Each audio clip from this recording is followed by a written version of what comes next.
Yeah, I know, right? 1, 2, 3.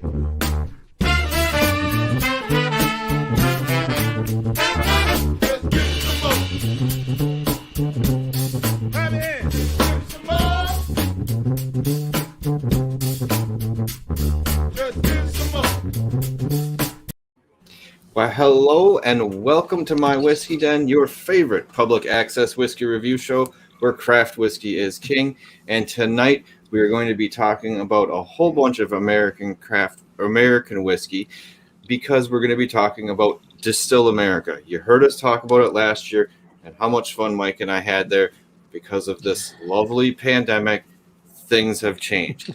And we're going to talk about how that happened, but also there's a chance for everyone out there to still get a chance to take part in this. You don't have to be just in Wisconsin. It can be wherever in the country you are. You can get a hold and get in on this. So thank you, Fred, and thank you, Adam, for coming on again this year. We really appreciate you doing that. Everyone in the chat, we saw Jeff in the chat, Ice House, a couple other people. Thank you guys for showing up early and being on time. We always appreciate that. What is everyone in the chat drinking? What is everyone here drinking on the show? I'm just going to go first. I went with the Maker's Mark Distill America pick. That nice. Did. Well played. Thought it was very appropriate. You like it? Tell me your feedback. Oh, I do like it. I like it. I thought it had a little bit sweeter profile. It went a little bit away from more of the cherry the big cherry you usually get. And it went into some more caramel. I even think I got like a little bit of cotton candy. I haven't really taken a drink yet again tonight, but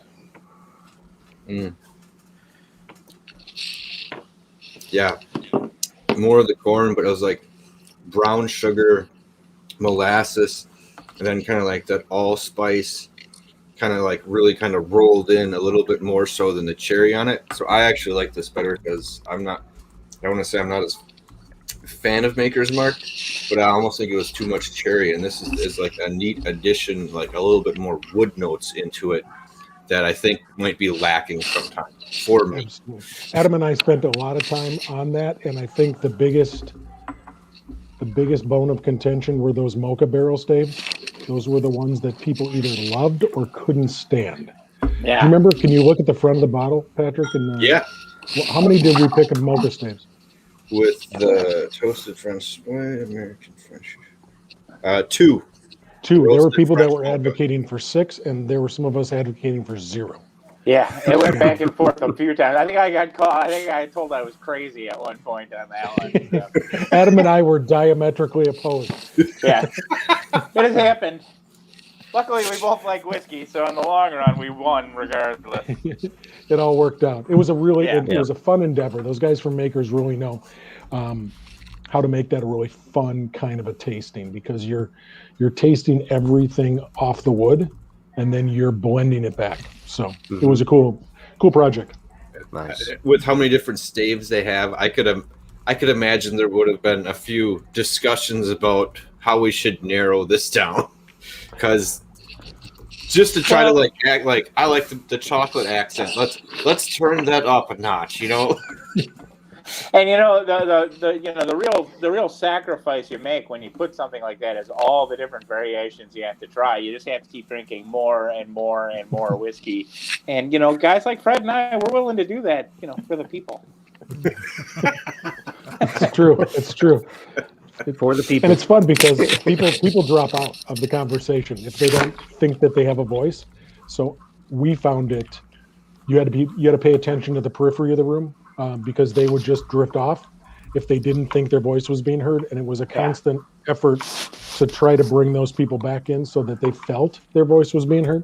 So, particularly to guys that are used to voicing their opinion when it comes to spirits and things like that. They're not very shy as a general rule. So True. Well, typically you guys have an event in Madison at the Edgewater Hotel where you guys host 90 plus different distilleries with a multitude of different whiskeys or spirits that people are putting out. So it's not just whiskey, it's vodka, it's gin, ginseng whiskey, liqueurs, all sorts of different stuff, and some really unique stuff being made. But because of the pandemic, how far in advance did you think that you were going to have to change gears and kind of come up with a whole different aspect of putting on the event? I think that we knew pretty early on that this was going to be a near impossibility in Dane County. And then you start to have the next conversation, which is, okay, this is the year that nobody's going to tick you for not having it on your regular weekend. Mm-hmm. Well, then everything that's lined up for the last year has been stacked. Okay. So now in Dane County, we're going to push everything back to maybe August at the earliest. Well, that's every wedding, every single maker's event, any single thing that they've got that has not found a home is going to be competing. And we would have been probably priced out pretty quickly. You know, we had our first meeting last summer, and even just getting together was difficult, trying to figure out how to do it. And we ended up sitting in a park on the west side at picnic tables, socially distanced and, taking care. And the discussion went back and forth. We were really one of the last events in Madison before things started to close down, and we were pretty aware of that and knew how lucky we were to walk away from it the way we did. And the discussion immediately starts with, well, are we just not going to do anything? Are we just going to say, let's take a year off and let's just hold on and come back? And we're not guys that think that way. It's just we want to come up with whatever we can to I don't know, keep it going, even if it's in a limited capacity. I mean, and there are people in our industry that need help, and that this is a chance for us to step out and maybe take a step past being the big show necessarily, and just try to do something that is possible and make it work. Mm-hmm. And the thing that people might not know in the chat is that the event, and I have the link down in the description. Here it is up here. You can take a look at it. If you head over there, mm-hmm. the event is only $20. I was going to say for the whole event, it's nothing expensive comparatively to everything else you spend on whiskey or spirits or anything like that. But you're giving it all to charity. I was going to say, which is something that I think is really commendable, because like you guys were saying, you're trying to help bars and establishments and people survive to get past this. And you're also doing something where you're allowing trying to encourage bars and restaurants to carry the event so that there's a reason for people to go out to it as well too. Am I correct in that? Absolutely. What we're trying to do is we thought, because we've always been a educational event and we've always been a charity event. So we've always tried to hang our hat on that kind of 501c3 educational charitable group.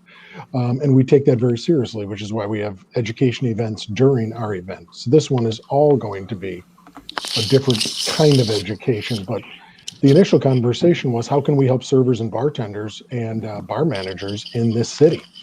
And that includes anybody affected. In my world, that would include baristas, anybody that is in the service industry in food and beverage.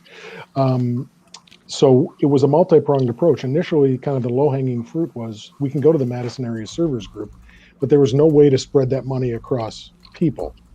So the other idea was, let's create an event where they can go to work for the night, they can get tipped out, and bar owners can bring their people back, okay, for at least one night of an event, okay, a private party per se.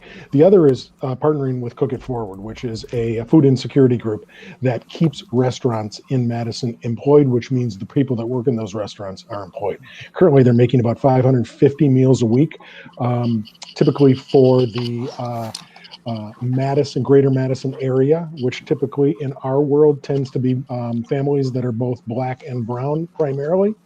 And those are being delivered through Cook It Forward from restaurants, making the food, employing all their people, paying everybody all the step of the way, to the point where the delivery service is actually dropping it on people's doorsteps. So full meals are going out, and bar restaurant employees are working to make that happen. So we've got kind of a multi-pronged approach. It's a really great group too. It's something that I just posted a link to their page on our social media on Facebook, Twitter, and Instagram. And when you go and you read about it, you go, man, I mean, what a great idea! What a way to do a kind of a top-down support network for people. One, keeping people employed in an industry that is obviously suffering right now, and two, just helping out people that don't have access to a hot meal all the time.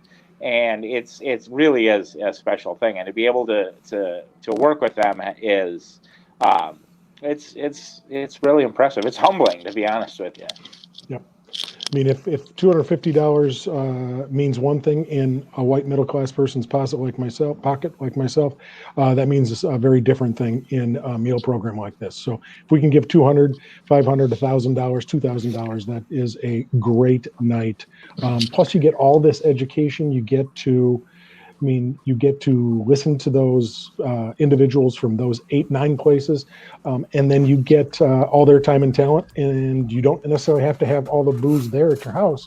You can sit and drink whenever you want, and you can just learn. And let's not hesitate for a second to say that as educational as this is going to be, it's bound to be a lot of fun too, because we're dealing with some personalities here that they're not used to boring people, I guess is the way I would say it. I mean, there's one sitting right there on screen with us who is definitely an entertaining man to listen to. And his partner in crime that night, Liz Henry, is nothing to sneeze at either. And then we've got producers from some of the best distilleries in the country. So it's not a huge group. It's not 90. It is a little heartbreaking for us after all these years of doing this that we can't involve everybody. But we would have to do this for a month solid. And if this goes well, maybe we will. Who knows? I don't know how. I think that Zoom thing might last a month, so we'll see. But it's for us to share an event like this with people to keep our name out there for people to say, hey, look, let's all sit down and let's get together and let's enjoy some good spirits. And like Fred said, you don't have to go out and buy all, like 16, 18 bottles probably. You can, if that's your thing. Your community liquor stores don't mind if you do that. But if you go to one of the venues too, odds are they're going to be pouring a flight of some kind, and you can go and help out a venue that's probably been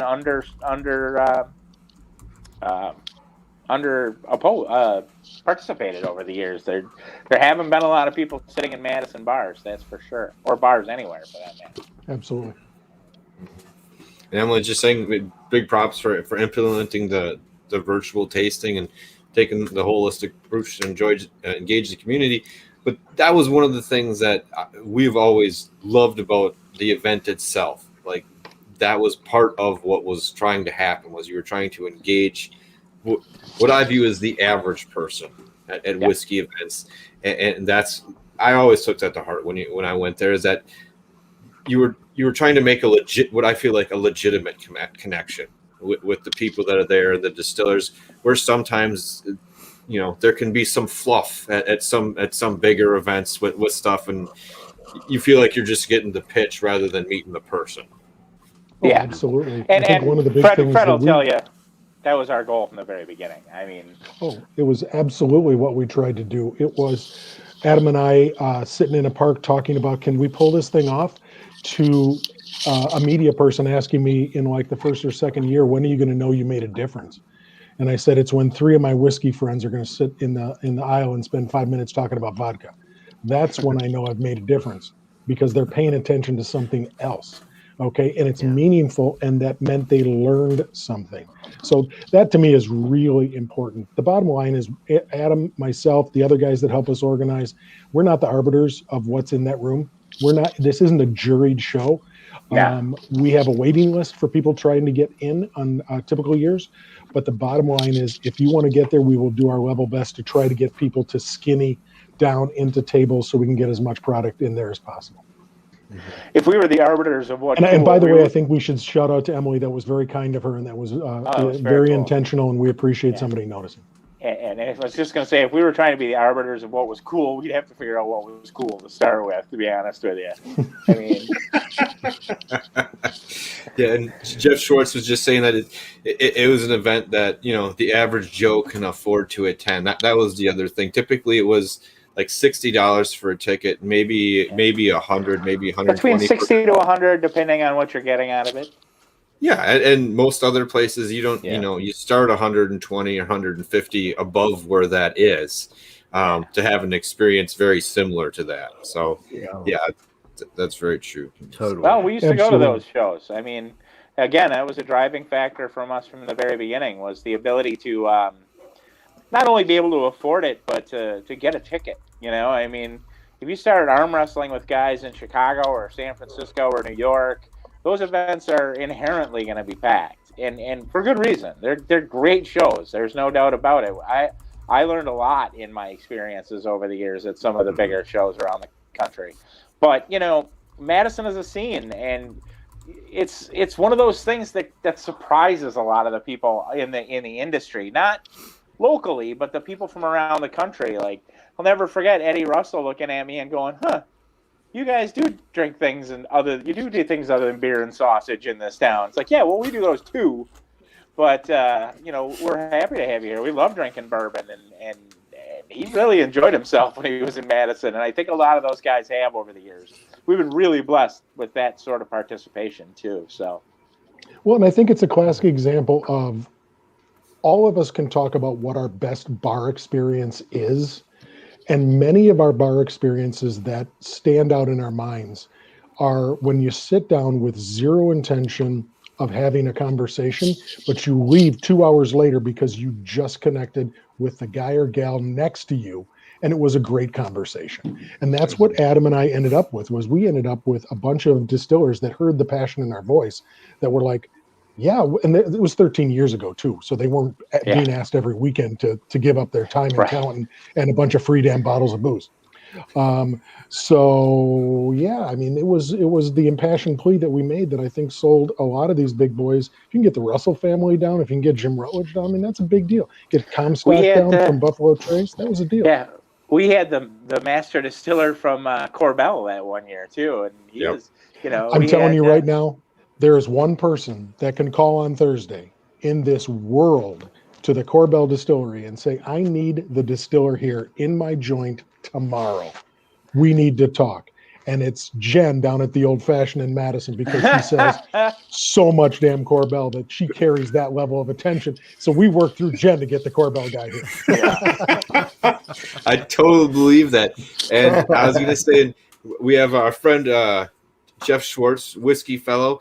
He's been to it many times. We're going to bring him on as well too, because he has a nice perspective on the event before we get into how you guys are changing it. Jeff, it's good to see you. Thanks for stopping in. Thanks for having me. It's been great. Hey, Adam. Hey, Fred. Hey, Jeff. Hey, how are you? Hey, Jeff. How are you, sir? I am great. Thank you. How about you guys? We're well. Things are good. Well.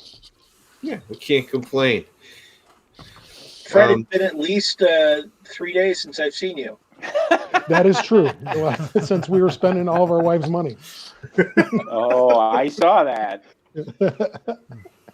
So, no, Jeff, it's good. I'm glad that you had that perspective, because that is exactly what our intention was.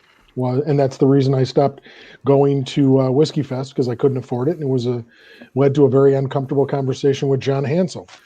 And it was just kind of ended with, okay, I'm going to start a competing event.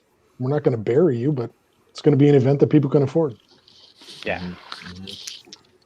And I love going every year, and it's sad but understandable that we can't do it this year. But as I said in the comments, I've been to several of these kinds of events, and to me, this is the most bang for the buck. Mm-hmm. I agree. I would agree. And I think that's the compliment. Even this year, with what it is, with some of the other events that people are doing, there's not one that's this inexpensive where you're getting to talk to 8 or 9, or at least listen to 8 or 9 different distillers or people in the industry. it just doesn't happen for anything less than like $35, $40, even $50 a lot of times for something like that. So it is it's a fun evening. Like you said, you can stack it however you want to. You know, if you want to, as someone's going, you want to taste like two different versions of what they're doing. Like say Jay Henry gets up and you want to have like the Patton Road, and by some chance you're lucky enough to have the 2020 release. Yeah. There's some fun you can have with that over that section, you know, or aim to pick up a bottle or two for the night to have some fun with it. Absolutely. One of our things is that we're trying to make it very clear to people that if you stay home, that's max $20. And if you're by yourself, that's your max. If you are inviting a buddy over, if you're doing it with your wife, share a screen for the same $20. If you're the Cask and Ale, or you're the Malt House, or you're one of our other venues like Merchant, that's $20 that they're paying. You're coming in and having a bar night, and they can choose to do a cover or not do a cover, but they're going to make their money doing flights and selling booze in a private party like experience. And that to me is when we can gather in 10s and 12s safely and still have a bar like experience and a whole lot of cool education. And this is the first time that you'll be able to, if you do this event in your home, or probably at one of the venues too, it will be the first time you can attend to Distill America and drink tequila or mezcal or scotch or these things that we don't pour at our show if you have it in your house. I just saying, there are things that we're losing in the opportunity, but there's opportunities you can have too. We're not going to talk about those things necessarily, but they are still very enjoyable parts of our industry. I will say, I think and it wasn't that it was bad, but it was one of those sad conversations I had on the Wisconsin Distillers Guild phone call last week. And I was trying to explain, guys, we didn't purposely exclude you. Okay. We didn't exclude you on purpose. We needed to draw people in by big names. And then I snuck my distillery in. And then I stick everybody's favorite mom in there. Okay. So, we're not dumb people. Okay. We think we know how to sell a ticket, but the bottom line is you can open your distillery. People can drink all of your stuff and they can watch that stuff.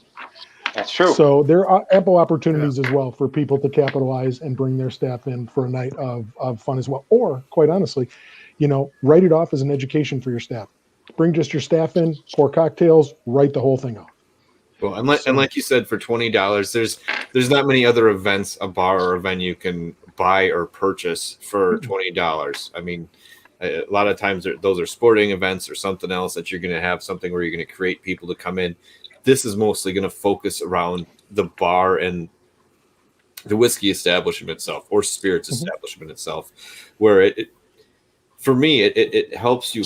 It does. It helps you focus on what you're doing in the first place. Like if we have a whiskey room here in Green Bay, and I'm like, well, this helps you focus on exactly what you're doing rather than kind of distracting people a little bit from what's going on. This is where you start spinning everyone's thought process a little bit more rather than just coming in and having, a barrel aged old fashioned, which is fantastic. No complaints there.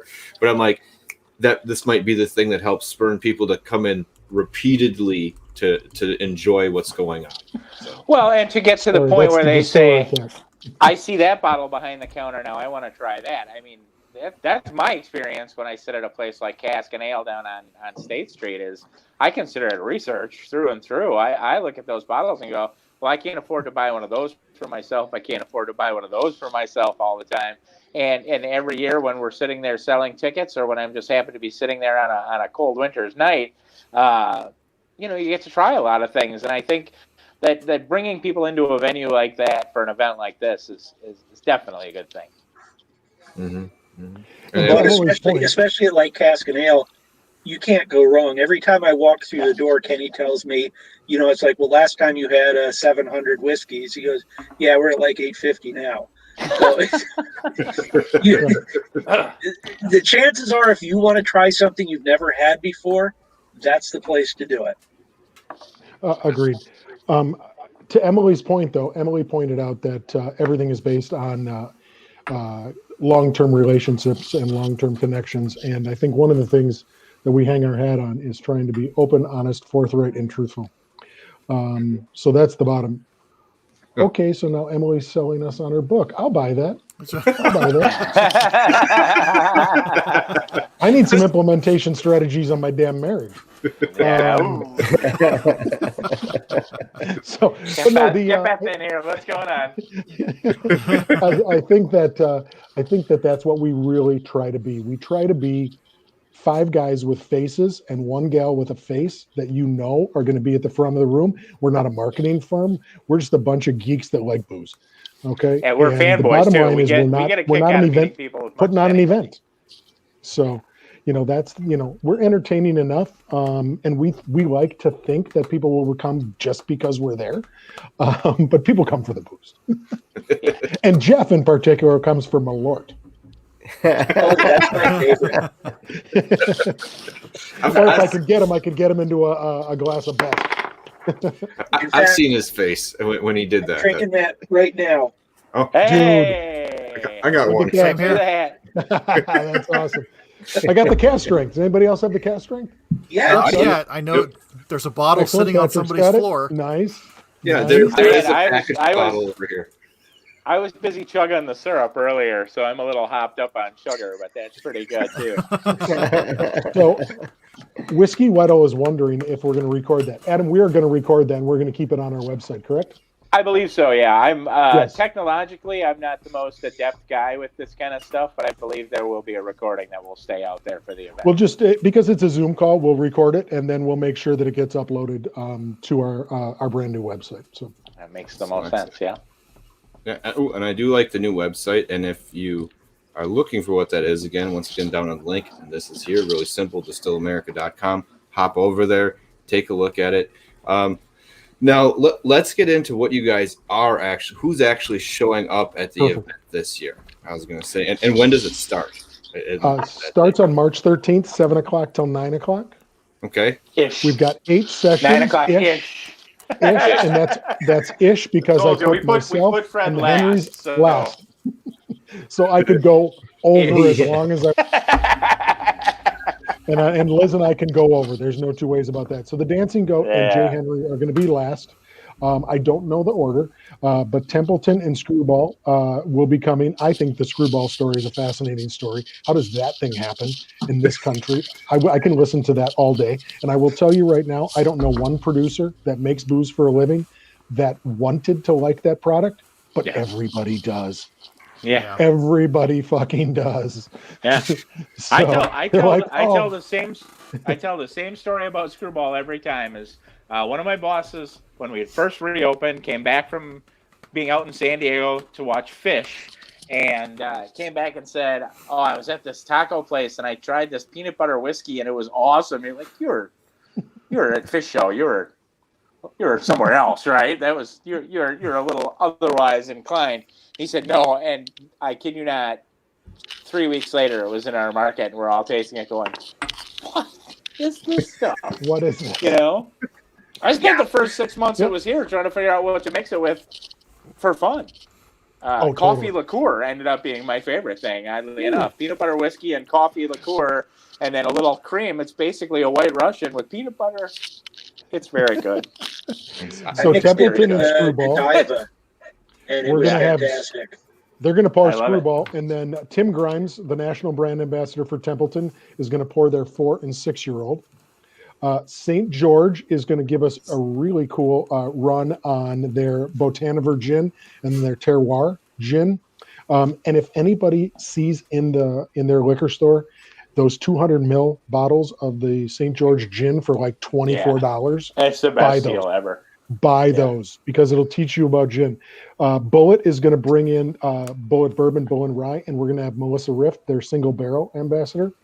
Dickel is bringing in Nicole Austin, their head distiller, and she is we're calling her their new tenacious distiller because she's going to pour their Dickel 12 and their 15-year bottle and bond.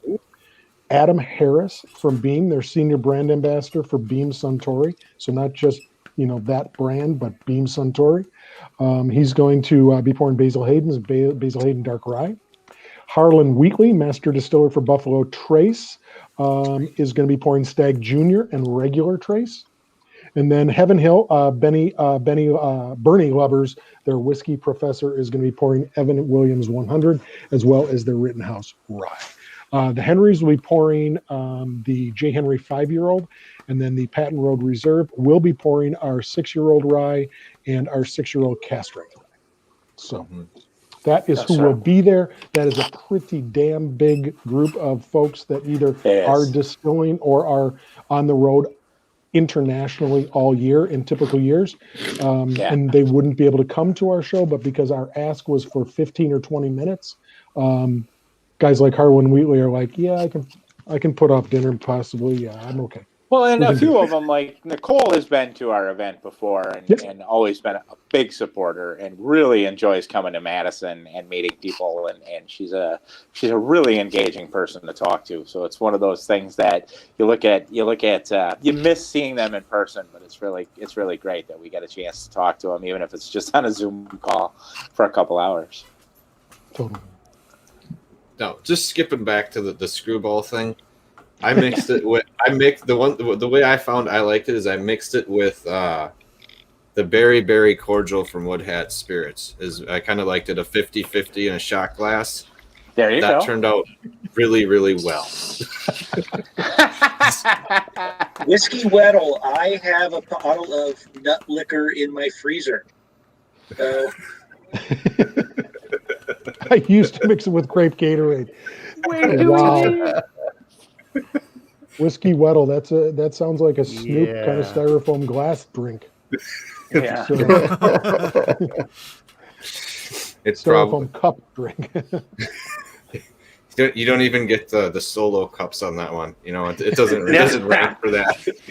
Well, look who's got the new hot gin. Snoop's got the new hot gin now. He does. Indiegogo, the strawberry gin. Has everybody tried it? It's shockingly good.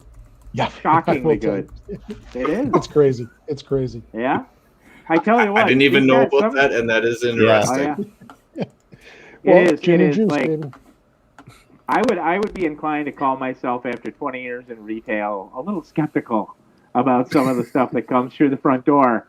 And boy, I tell you, when I'm surprised, I get a huge kick out of it. The Indiegogo strawberry gin from Snoop Dogg is really great. We had a Japanese yuzu gin in the store, so which you think yuzu fruit and you go, oh, this is going to be so sweet. And one, the bottle looked like it was from outer space. It was great. It was like that episode of The Simpsons with Mr. Sparkle, the detergent. But you take a taste, and all that fruit comes out the front, and then it's this beautiful classic gin on the finish. I didn't get a bottle before it was gone, unfortunately, or that would have been a martini gin for sure. So who knows? It never ceases to amaze me what people come out with next. And I want to guess that, but that is a great thing about the event, and that's let me spit back here. It was St. George Spirits last year. I hadn't tried too much of their stuff, but man, just getting to have a couple pieces. If you haven't, like you said, if you can find the gin or something else they're putting out, it's worth getting a hold of because they are doing some that's a really huge great lineup stuff too. That's a lot of choices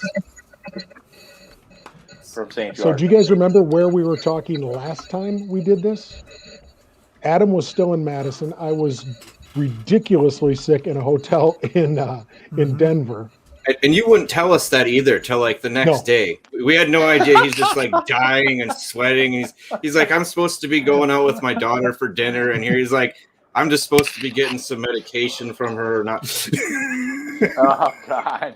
And I don't think it was COVID, but you always wonder, because it was like February of last year. You're in a major metropolitan area with a huge airport. You're flying through that airport.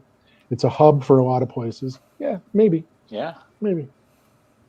Well, but it was wild, man. We rallied, didn't we, Adam? We rallied for the event. Yeah, we did. We made it through. Another Distill America survived too. Sometimes that's a badge of honor. True. Jeff, I'm curious. Jeff, what was your whiskey moment at Distill America? Is there something that stands out? I know there are weird things that we all try that aren't necessarily whiskey related. I know that, I would say that one of mine for sure was, trying Mung Rice whiskey, and just being blown away by it. Almost literally. But seriously. But was there something for you that you kind of went to the table, you were skeptical or you were surprised? It happens quite often, actually, but I'm thinking back to last year. You mentioned St. George's. They had their Ballers single malt. So good. Oh, yeah. Which blew me away. That is good. And I went in, it's like, who are these people? They're like, here, have a Japanese-inspired whiskey. And I said, okay, I've had Japanese whiskeys before. Sure, why not? And this one it was a wow moment. Absolutely. I was having that the next day for brunch over at Lucille because they were doing a brunch pop-up the next day. And oh, my God, because I didn't have it that night because you can't drink a lot when you're organizing. But my God, it's like if you're a Scotch guy, if you're a Japanese whiskey guy, if you're a malt whiskey person, blew me away. And for $69 on the shelf, that's a good buy. Yep. Yeah, when we can find it, though, that's for sure. I'll tell you that last year for me, it was getting to the Balcones table. Balcones from Texas. It had been so long since I had tried any of their whiskey. When they first were a thing, they were part of one of these broker groups that brought stuff to Madison for smaller distilleries. I believe like Old Trigger Distillery in Madison was part of it outside of Madison. I can't remember the name of the group specifically, but Balcones was here for maybe 6 months to a year when they first got released, and then getting to see them again and try all their whiskeys was really great. Although I will say that sitting at the Clear Creek table and talking McCarthy's whiskey with the distiller was a riot because Star Liquor has had this is the distillery with Clear Creek going way back. Yeah. Never work with animals or children, Fred. I'll butt in right now. This is a cat that we found at the distillery in one of the construction trailers that very clearly was not feral or a farm cat.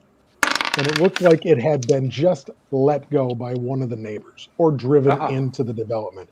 She found her way into this trailer. We kind of fed her for a month while we were figuring it out. Took her to the Humane Society. Wanted to see if she was chipped or if anybody else had lost her so they could find her. Lo and behold, Fred is the sucker that takes this cat. I have never had a more athletic cat. This cat can jump. If there were a milk crate on top of my refrigerator, she could hit it and land ass up. She is ridiculously athletic. And she's called Juniper because we make gin. But Maddox is cool with crazy. I mean, she's like all over here. So Juniper's in the house. Nice. Maddox is cool with it. Maddox is cool, man. They don't get along yet because she's been outside a long time, we think. But so she's used to fighting other things. She was always a good mouser at the distillery. She'd bring us presents. A lot. And then Scott Maurer, one of our organizers at Distill America, found this book, Cats of Distilleries. Yep, I just saw that the other day. I saw that link too. So I got to get June. Things that guy finds. But Mike, you were there. What was something that kind of stood out to you last year when you were there? What was the whiskey that popped out? During which life? Oh. at the event, there was the first life, then there was the second life, and then we left to go. I think we went to go eat at the Old Fashioned. I'm pretty sure that was the place we went to. And then, but when we came back, it was like a flurry because we had, there were lines for everything, but all these people had taken off. But then it was, maybe a fourth of the people were there, and then it randomly ran into Pat, and he's like, "Hey, have you tried this? Have you tried this?" And we were zigzagging all over the place. One of the biggest surprises was that cantaloupe liqueur. That was pretty stinking good, and it was at the right time, right place, right everything. And it was, I found it, and I was like, "Go ahead, Mike." Sorry. No. It was just there was just something about it that it like hit a reset button for the whole rest of the night too. You know, Like that's 2 or 3 another one times. for me that I can tell a story on Fred about, because we were at a trade show and he walked by me and I had walked past this kid with the cantaloupe liqueur, and I don't even think he had it in bottles yet. I think he had it in like a big plastic jug with a pump on top of it, so it looked like Pepto. You know, and it's like, oh, nobody's gonna drink that, you know. And Fred walks by me and goes, "Have you tried that stuff? It's amazing." I'm like, God damn it! Now I gotta go back and try it. And his products have turned out to be fantastic. They're Yeah. super good. Dave Schlapper Yeah. really knows what he's doing. Natural spirit. Hey, don't- Yep. Yeah, I was gonna well, say, there's also the side bottle that Dominic had for DeMello's. DeMello's? He had Yep. the, Oh. he had that. Yeah, he had his secret bottle. Yeah. that was it. It was interesting. It was good. It was interesting, and the taste did not match the nose at all. The nose was illegal. His secret bottles Literally. get a little dangerous. Yeah. Well, yeah. This had the smell of a Rush concert. but yeah, On the nose. and that cantaloupe liqueur,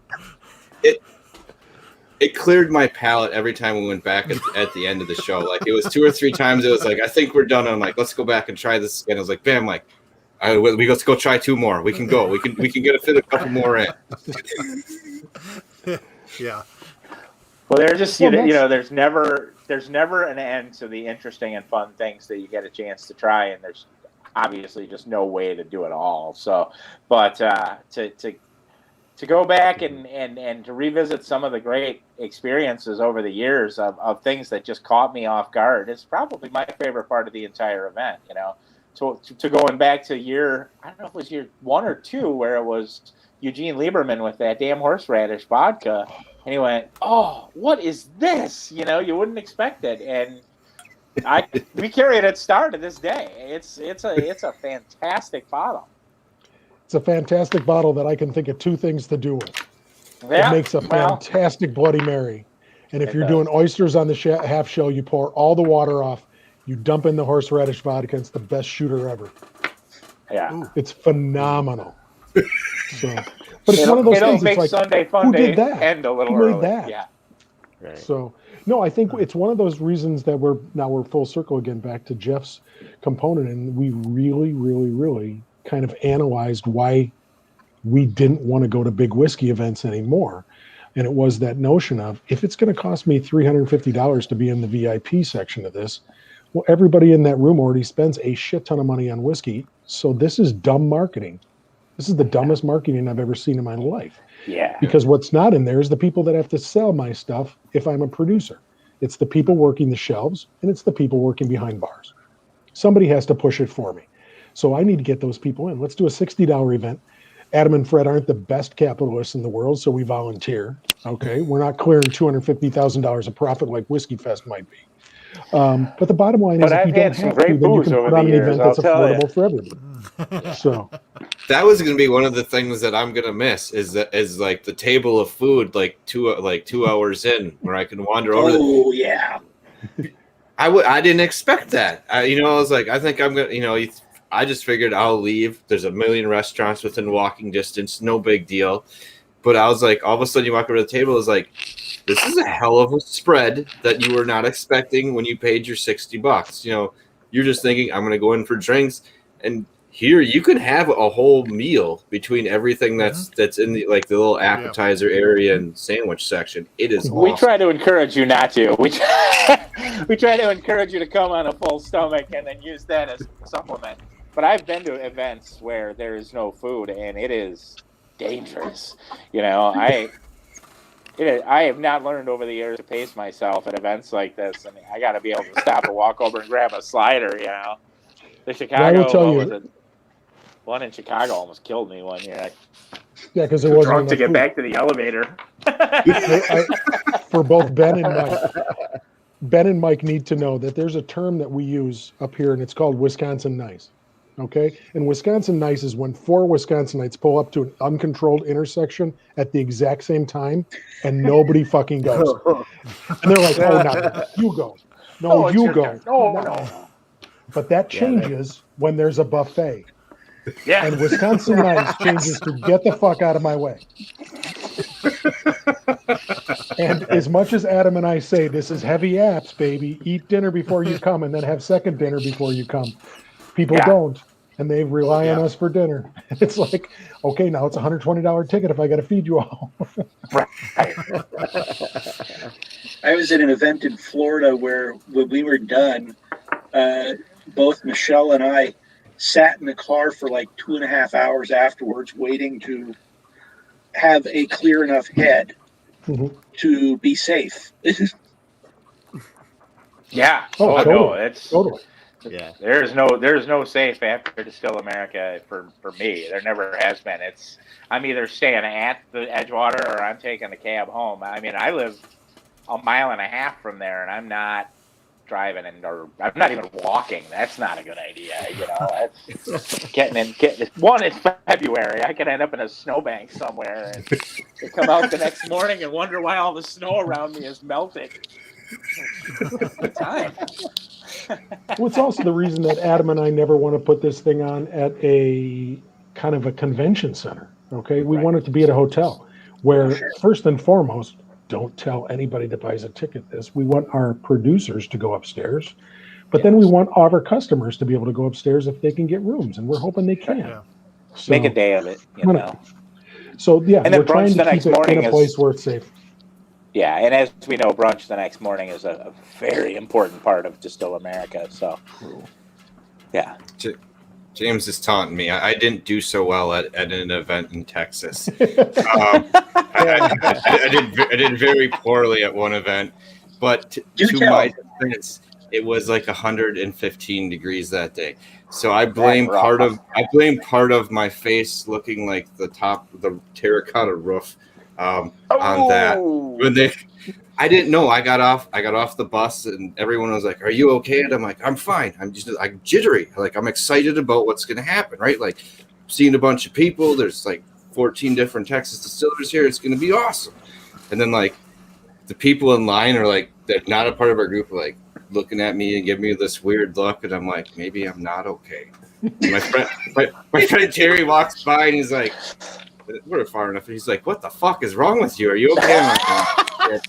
I'm like, "Oh, it must be bad." And like, he gave me the keys to his room, and I stuck my head underneath the faucet for like 45 minutes, cool down, and then went back out. But I really I didn't even drink that day. I had like 2 drinks, and my body was like right back up to like skyrocketing and like overheating. I'm like, I'm just gonna sit in the corner. I'm gonna listen and talk to people, but I'm not gonna get too close because I'm like the sweaty weird person over here that you don't want to be around. Nice. Sounds well, Patrick just promised me weather like that is tough. Patrick just promised me if you're going to do that again, leave the hat at home. I won't bring it if I'm doing it that day. I'll leave it. I'll wear someone else's hat that day. Wear a big wooden hat. They're expensive, and I would have died in that too. Have you guys ever put any of those hats on? That was the best 45 minutes my sister and I had at his place, was walking around with him and trying hats on and drinking and talking shit, going through the trailers and back where he's aging all this stuff. Like, where's this? My sister's like, that was a great 45 minutes. That was awesome. Yeah. Where is this? Woodhat down on I-70, just between St. Louis and Columbia. Yeah. Carries a trip. He's everywhere. You would like it a lot. Yeah, he's hilarious. Yeah. Yes, he is. Mike's been there and like halfway through, I've been like there a just few buying times. stuff, and it's all of a sudden it's like, "Hey, do you want to see my corn?" And it's 3 hours later. Yeah. We were done. We were leaving. We're walking to the car, and we walked outside the building. And Gary comes outside and goes, "Hey, you want to come see my corn?" And the guy that I was with, we look at each other. We're like, "Well, Gary asked you if you want to go see the corn." You're like, "Yeah, fucking right. We want to go see your corn." So we went out, and he spent like almost 2 hours with us talking about all the varietals that he's growing back there, and it was great. I mean, it was just so much fun. You know, a visit to Wild Turkey years ago, and getting to get a tour from Jimmy Russell, and sit there, and the corn was the thing he probably talked about the most while we were just standing there. It was one of those Kentucky days where it was 110 degrees, and he was telling us how serious they were about all of it. And then he was saying, we get all our corn from Indiana, but we get all our malt from all you up there in Wisconsin because you German boys, you know how to do that. Great, Jimmy, thanks. You're right. Nice.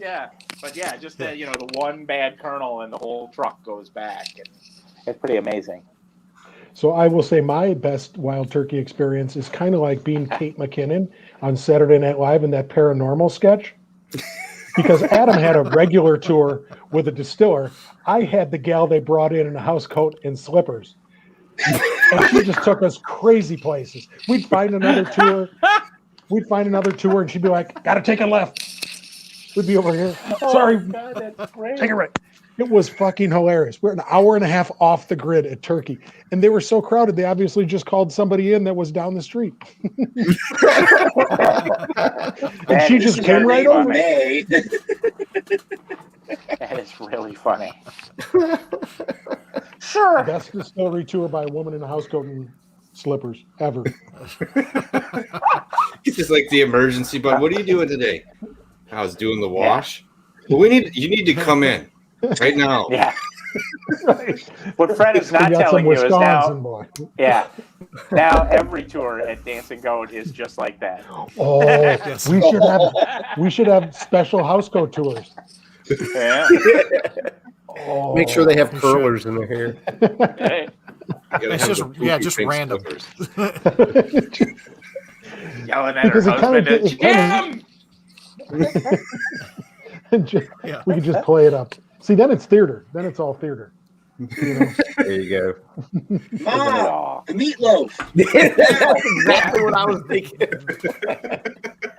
Totally. Oh my God.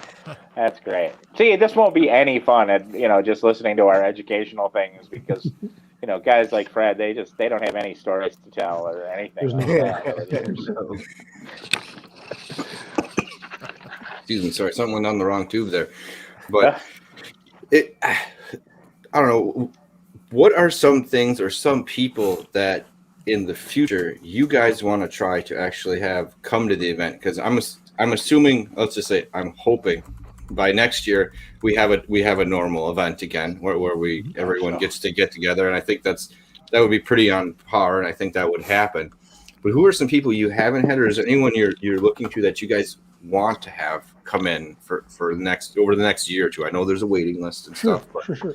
Adam, why don't you, because you're starting to see all the new products come across your counters, why don't you tell them some of the things that are new that would come through? Yeah, for us, it's just kind of a nonstop pace. It's one of those things where the craft distilleries that pop up so quickly, and clearly a place like Star, we're very focused on our local products, which in Madison have just been exponentially growing. But you see things like the Bardstown whiskeys that we just got in, and the I don't even know if I could nail it down, just because we've always been so lucky at Distill America to get connected with people. Between our connections with the distributors locally, the fact that Fred knows everybody in our industry from top to bottom, and just the fact that we have developed a positive reputation from the biggest whiskey distiller in the country to the smallest craft distillery in the country. They all want to come, and you know what? We wish we could have room for every single one of them. So to me, I just want to continue to see new faces, and I want to continue to see passionate people. I'm always more interested in having people from the distillery behind the tables, which, we can't always swing that. Sometimes you get the company reps and things like that, and that's fine. It is what it is. We all want to taste good products. But over the years, when we've had guys like Eddie Russell and Jim Rutledge and those guys who are nice enough to come spend the time with us, Lou a couple of years ago was there, and I mean, just to stand and chit chat with Lou for 15 minutes is great, and it's one of those things where we appreciate it so much that I think we tend to engender that sort of desire for people to want to join us at an event like this, and I can remember days where I remember the first time I met Liz Henry at Distill America. I'm like, well, I guess she and I are going to be friends. We fit together perfectly. Or Polo with his Hmong rice whiskey, like Fred was talking about. I mean, these are things that will stick with me for the rest of my life, and I don't know that I specifically get excited about what the future holds, but I get excited that I know it's going to hold something interesting and fun and usually surprising, and that's great. Can we turn it into this Burning Man for booze? I don't know what that means, but it's a little terrifying. So I would say that we'd want to dovetail off some of those new things that are in our market that might be pricing people out right now, and Bardstown Bourbon Company is certainly one of those. I'd like to see Wilderness Trail have a table at Distill. I would love to see Luxco have a bigger presence with some of their stuff. I would like to have a bigger MGP table for us. At the same time, I would love to have Three Floyds come up from Munster with their distilled products and then have a cooler beer underneath for me.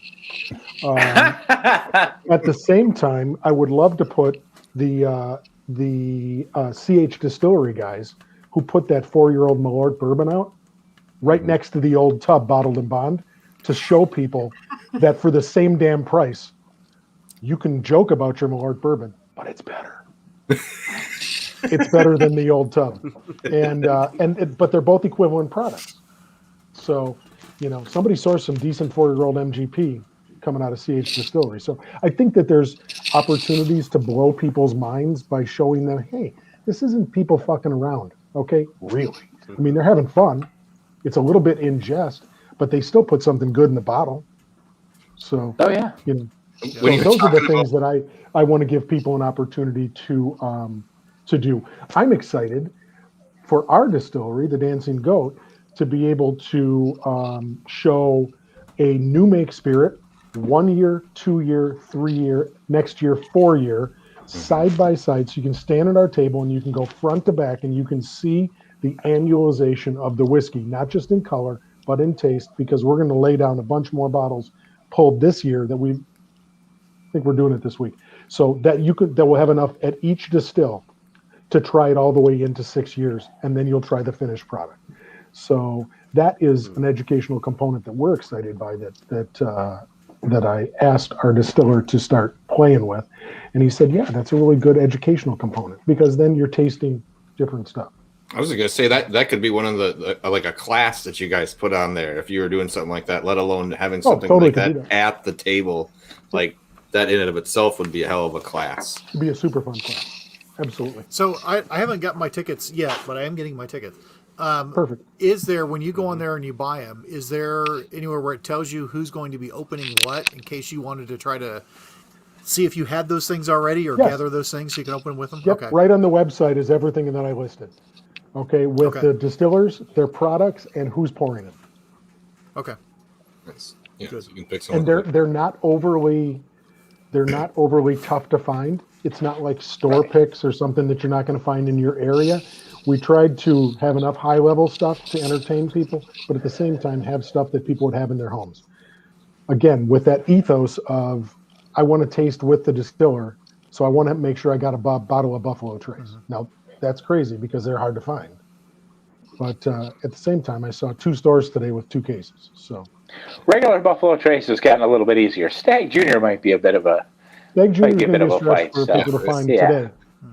Buffalo Trace is doable in my mind. Like you said, the Stag Junior is a little hunting, but that's the way a lot of stuff is. Jeff, what was something else that you had from that you might want to see come to Distill America as a distillery? You've been tasting a lot of different stuff. Who's someone you've had that's been pretty interesting that you'd like people to know about?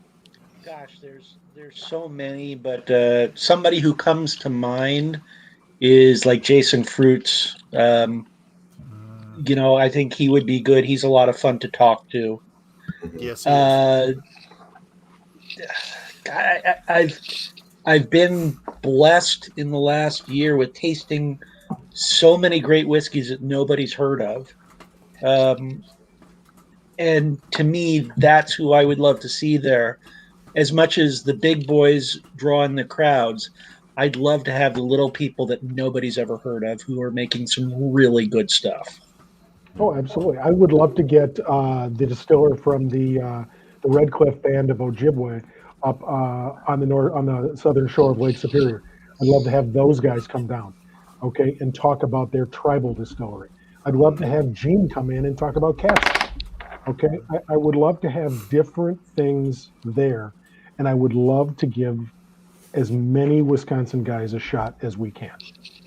Absolutely. Because we have guys there that just make vodka. Okay, they can skinny up a table. They can skinny up a table, and find another place for a Wisconsin distiller that just makes gin. So combine things together if you're going to do that. So absolutely. We try to squish them together as tight as we can, which is another reason why this is online this year. We certainly could. When it came to social distancing, we couldn't even put the tables 6 feet apart, let alone the customers. So it was one of those moments where you pause and you go, all right, take a year. Yeah, and we're not the most svelte of states. So, we do have a size component here in the state of Wisconsin occasionally, where we are a land of cold weather didn't bother me at all. I was sweating the whole time. So, I just lost half our team. They're like, fuck that guy. He said we're fat. Fuck that guy.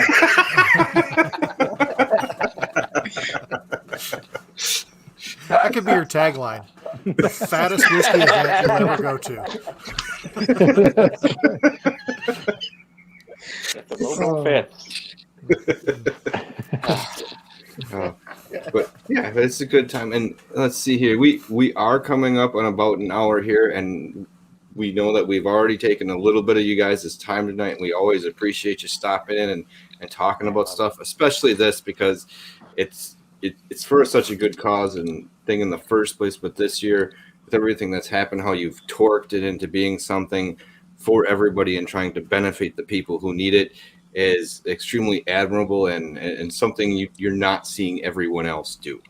So thanks, Patrick. It's something I think we obviously want to be behind, but obviously a lot of people watching, we want to know about it because it is the type of thing that people in the whiskey community should be doing. That's right. And we want people to come and to buy a ticket, so they can come and enjoy the event. But even if you're not, the thing to do when you're out is just over tip the hell out of people right now. Get your takeout, get your restaurants, whatever you're doing, make sure that you remember that servers are busting their asses right now, and they're in a scary place. Anybody in the booze industry is in a scary place these days with where your job is going and what the future holds. So be understanding and do your best to help people out. And I think that's very important to remember. And when you're supporting people like that, the distilleries and the businesses, you're keeping something you love alive, or at least the chance of it staying alive a little bit longer. Because we have run into some of the people where, hell, we have a table, like Jeff does too. I'm sure you have a table of samples of just things to try that are sitting across the table that's stacked up. Well, when we were trying, it was a place from Crouch Distilling from down in South Carolina. By the time we got to it, we were like, oh, we're going to get to this. Sweet. They were closing on Friday. And when we started to look up stuff and do the review, and it was really good. Was the other problem really like it was really, really good bourbon. This is really good, and I'm like, and if you can get there this weekend, there's a hell of a sale, and just try to support them at the very end of what it is. And hell, they were one of the people like, well, if I was a rectifier or something, like I might go find a barrel from them and be like, this is our release now. Sorry, Crouch is closing its doors. Which one? Crouch? Yeah, that one's closed already. Yeah, that closed like last year sometime, and back in the summer. I did not know that. Okay, I've got a bottle here that I haven't reviewed yet. Wow. Yes, there's other people like that. So if you can keep someone in it or keep someone going until things can turn, do what you can do. So. Well, Jeff, I'm not sure you need to review it anymore. I'll just come over and we'll clean off the roof and we'll drink it together. Sounds like a Get the plan. snow You know where down. I We'll live. get the snow down. Bring Adam. I'm there, man. I'm in. But no, it was interesting because everybody says, shop local, go to your local restaurant, spend as much as you can. Until Beth and I heard a commentator say, you know what, that makes all the sense in the world until it doesn't.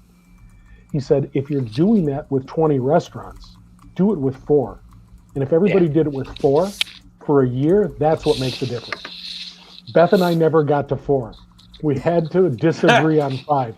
We agreed on the first 3, and then she went into a totally different realm, and she said, well, I need Mediterranean food. I need hummus. And I said, well, said nobody. I need tacos. So we agreed. She That is gets a hers, very I get mine. reasonable and Yeah. unwinnable argument for sure. But that's instructive of find your 5 local distillers. Find your 5 local restaurants. Find those 5 local taverns and get to-go cocktail kits. Anything you can do to do that, because some of us are still working, okay, and have the ability to do that, and we should take that very seriously. Yeah. And support your local guys. Your local retailers love to sell the local spirits. So. And on that note, look out for. Fred and I were just there this weekend. Look out for your local bars that are getting creative in trying to make money when they're not allowed to have any people in there. And support them. God, they need it so much. These guys haven't had customers come in a year. Yeah, and your costs don't go down. Yeah. Your rent is the same. Your utilities are the same. Your staffing's a little lower, but you got no incoming money. Yeah, that's just not fun at all. All right. The bottom line is drink more. I'll do it. Drink more and enjoy the We're doing our event. part. True. That's right. Yeah. This one's for Adam. That's right. Heroes. You're all heroes.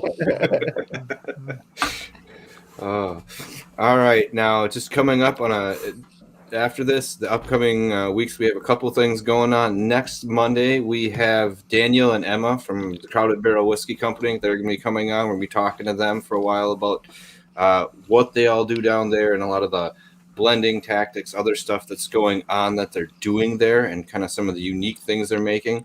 And after that, the next Monday, we're going to be talking with Gene Nasty from Cat's Eye Distillery about some of the stuff they're releasing. And obviously, we were big fans of the Polish Rye. If you watched the Mash and Drum episode last night, you saw how how Jason came full circle on the Polish Rye. Is the best way to put that? It was a little iffy at first, and then it was full circle. It was. He did not like the first 2, and then all of a sudden he's like, I don't know, I'm not sure. I don't know if I hate you guys. It referenced us rather than the whiskey for a second. And then all of a sudden it turned. He's like, actually, I think I really like this damn thing. It's one of those things that sometimes you might need 20, 30 minutes with the whiskey, and it can really change how you feel about it and the complexity.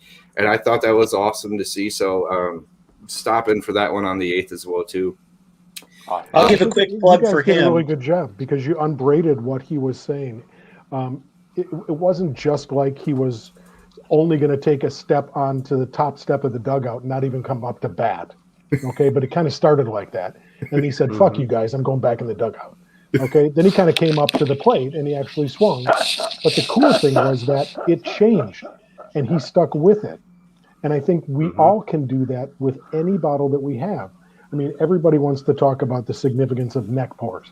Maybe that's a thing, maybe that's not a thing. But if it's colder or warmer, or if you let it open up, you let it oxygenate, everything has a different profile. Taste it multiple different ways. If it doesn't taste, try to play around with it a little bit different. Open it up and come back to it in 20 minutes. Okay, pour your glass, come back to it in 15. Stick the bottle in the freezer for 10 minutes. There's a ton of ways to do that. I just don't think that we always want to do the same thing all the time, and then we judge everything in one silo. I don't think that's fair to a lot of whiskeys. No, also depends on what you just put in your mouth the last time. Totally. I think even when we did our whiskeys of the year this past year, I put it as this is what won today. What do you mean? Like, well, I ate this, and this is when judging happened. Had I eaten something different at lunch, this could have played out entirely different. Probably not, but there could be a few shifting in where people landed, and that always plays a factor. It's exactly why Nick, our distiller, and I are tasting barrels for our single barrel program tomorrow at 9 a.m. Okay, not at 9 p.m, not 4 p.m. No. We're trying them right away, pre-toothbrush, the whole 9 yards, and then we're going to have hopefully a fresher palate to be able to singularly pick out and go, yes. So I mean, you got to catch things fresh. You got to catch things, before you've stacked a bunch of things onto your palate. And you should always remember that if something is your favorite today, something else could very well be your favorite tomorrow. I get asked repeatedly my favorite bottle of whiskey or rum or gin or vodka, and I go, today it's I'm enjoying this. It's it's like asking me my favorite movie. How long do you have? I can say something nice about every bottle because I found that a reason to like it. And boy, never get stuck in one thing. Look who I'm talking to here. But as a general rule, don't. It's something I've noticed in retail booze over the years, and it's very pronounced in beer. It's a little less pronounced in liquor because the investment's a little bigger when you buy a bottle over a 6-pack. But the brand loyalty is not a thing like it used to be in our industry. It used to be that you had I was going to say Budweiser drinker, but that's not even true. You had a Three Floyds drinker, you had a Bell's drinker, you had a New Glarus drinker. It's not even it. The tastes change in a half an hour now. The coolers change in a half an hour now. So much stuff comes out that trends are so dramatic that you don't have that stability of brand like you used to, and I think that's a challenge for people in Fred's position for sure. But if you're making a good product, people will always come back to it. Well, I think you have to be making a good product. There needs to be a sense of local. There needs to be a sense of truth. There needs to be a sense of what am I doing in my community. There's a lot of stuff that come into play that don't really, in some cases, have anything to do with the distillate. The bottom line is if you're a distillery in Cambridge, Wisconsin, and you're supporting things in Cambridge, Wisconsin's going to be okay with you. If you're thrown in with the fire department, if you're thrown in with the police department, the boys basketball team, it doesn't matter. They're going to start to see you in a different light. If you're just somebody that comes in and works and moves your product across the state, not so much. So, and we can all do that. I mean, back in the day, there were little taverns across this country, and they owned their 7 square blocks because they lived in those 7 square blocks. They sent their kids to the schools in those 7 square blocks, and they did everything to support those 7 square blocks, and they all survived. Yeah. The bottom line is we just have to take that level of methodology, and how do we flip it to 2021? We're not going to supplant rye whiskey. I'm not going to sell more than fill in the blank, but the bottom line is I want to be in the game. Okay, I want to be part of the conversation. Okay, so. Well, and I think what you're saying makes a lot of sense, especially right now. Can you repeat that to my wife? We need to go back to that, where we're sitting here and saying, yes, I'm going to support my local community. That's how you're going to survive. Totally, absolutely. And it's not just. Our big thing on our construction project is we've never hired anybody outside of 30 miles as a tradesman to work on our buildings. Mm-hmm. That is immeasurably important, okay? Because those guys are now going back to their communities, which are our communities, and they're saying, hey, those sons of bitches over in Cambridge, they're pretty good guys. Those are some decent guys. So, if we're all looking out for all of us, okay, it's that all y'all mentality, I think we're okay. We're going to be better together than we ever will be apart. I don't want to do anything more than lift up Wisconsin distilling, okay? If we're all better, we're all better. So it was funny you mentioned that because PBS did like a special on a series like that about how bars did own like a certain section in cities. Totally. Like it might have only been 2 or 3 blocks in Chicago, but this is where everyone went to in that 2 or 3 blocks. and that was your hometown bar. That was the social gathering spot for that area, and that's where you went. And that is where a lot of things are kind of headed towards, especially with a lot of the distilleries and encompassing more than just the whiskey itself. A lot of times there's a tour, there's a restaurant, there's other things going on that you're using to help support the distillery, but you're also supporting the community in a lot of other ways too. So I feel like that's just keeping it tighter like that. So Absolutely. Super important, even more so today. All right. Well, thank you guys for stopping in. Everyone in the chat, thank you for stopping in and watching. Anyone watching afterwards, remember, stop over at distillamerica.com. Jump on that. It's only $20. You will have a fun evening March 13th. It's really set up for a lot of knowledge in a short period of time, but you can relax and enjoy it either at your house or at an establishment. That means that if you know someplace, let them know. Let them know that they can get involved and get this and kind of share it with the community and bring people in to kind of help garner their business for a little bit of a weekend, Totally. And that's something that they can maybe build on in the future with doing more things like that to help the community. So it's just a great thing to be involved in. So make sure you do that. Excellent. So thank you guys for stopping in again. And everyone out there, remember, it's not the size of the den that matters. It's the love of whiskey. Cheers, everyone. Cheers. Let's get into it. 1, 2, 3.